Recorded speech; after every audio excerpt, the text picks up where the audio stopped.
Assassin's Creed Unity is a familiar game that makes some big changes. Sadly, not all of them are for the better, but that doesn't mean there's not a lot to like. Take the new lead Arno. He's certainly one of the most charismatic and well-acted Assassin's Creed leads I've seen in a while.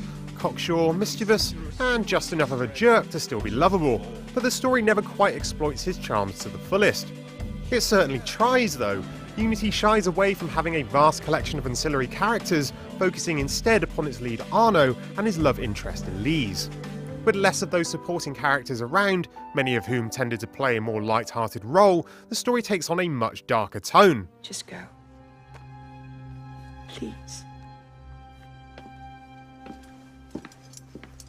What other direction could it have taken? The complex Abstergo storyline has long since jumped the shark, and Unity only briefly ties itself into the wider Assassin's Creed universe. If you are hoping for a deeper dive into the muddled mysteries of Abstergo, you won't find it here. The story, which evolves from love story to revenge tale to murder mystery and then circles right back to love story again, is swiftly paced, but that all-important chemistry between its two leads isn't strong enough to tie the whole thing together. I cared enough to want to see things through to the end, but not enough to be truly saddened by any of its events. It's a shame that the story doesn't tie into the setting that deeply, particularly since Unity's portrayal of a Paris scarred by the civil unrest of the French Revolution is one of its greatest triumphs. The attention to detail that's gone into the city is nothing short of astonishing. Exploring Paris's many districts, you realise that the sheer scale of the city is incredible, not only in terms of its explorable limits, but in the huge number of citizens wandering its streets. A mission where you're tasked with performing an assassination among a crowd of thousands shows how Unity is as close as the series has ever come to creating a tangible, convincing city. Unity succeeds in its combat and missions too. Gone is the enforced hand-holding of old, replaced with excellent sandbox-style missions that let you take on an assassination however you like. You might not succeed every time, but I'm a fan of the trial and error approach, planning out the perfect assassination route after many attempts. The replayability factor here is huge too, giving you far more of an incentive to go back and nail those bonus conditions for completing a mission.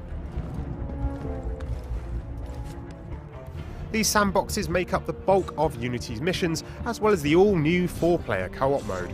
And you know what? Co-op is okay, if not the go-to multiplayer mode you might have hoped for. Most fun are the heist missions, where your team is rewarded for stealthiness. The more people you alert along the way, the less cash you get at the end. The ability to highlight potential kills for your teammates, as well as unlock skills like shared eagle vision, do a great job of reinforcing an idea of teamwork. Indeed, the most successful and entertaining heists come from putting together a varied team, with some members focusing on close range attacks and others taking point with long range weapons. Integrating the co-op into the single player campaign is a neat idea, and it makes for more cohesive ties into the storyline. But it also means that the co-op is a mere sideline to the action, rather than something you'd want to plough a lot of time and effort into. Sadly, the excellent PvP multiplayer from previous games doesn't make a return.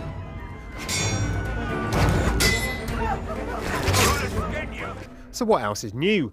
There's a mechanic that creates a visible silhouette of your last known position, making it easier to know exactly where you've been spotted, and it also acts as a lure for enemies.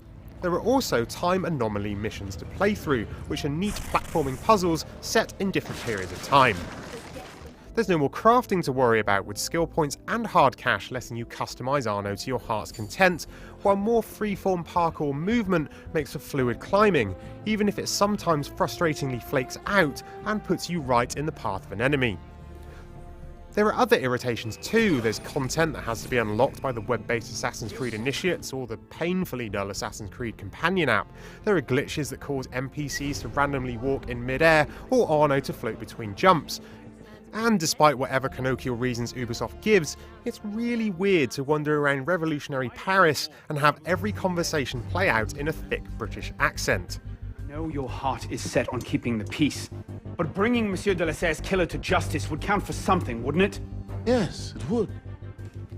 But do not confuse your personal vendetta with a sound strategy. If he wants to kill Templars, let him kill Templars. Not all of Unity's more progressive touches work out for the best, but you might spend more time noticing what's old than what's new. The terrific atmosphere of Paris, the focus on parkour, and the incentives for performing stealthy assassinations, all these things hint at a game that's trying to return to its roots after branching out so wildly in its past 2 iterations. Yes, Unity is the most Assassin's Creed 2-like of the series since, well, Assassin's Creed 2, and while it never hits the dizzying heights of Ezio's jaunt through 15th century Italy, Unity's similarities are comforting enough to take the edge off its less than successful changes. Is Unity the next-gen Assassin's Creed we've all been waiting for? Well, not quite. It's very good, maybe even great in places, but the story's smaller focus has come at the expense of its exquisitely rendered backdrop. Assassin's Creed should be all about grandness and spectacle, and sadly, that's sorely lacking here.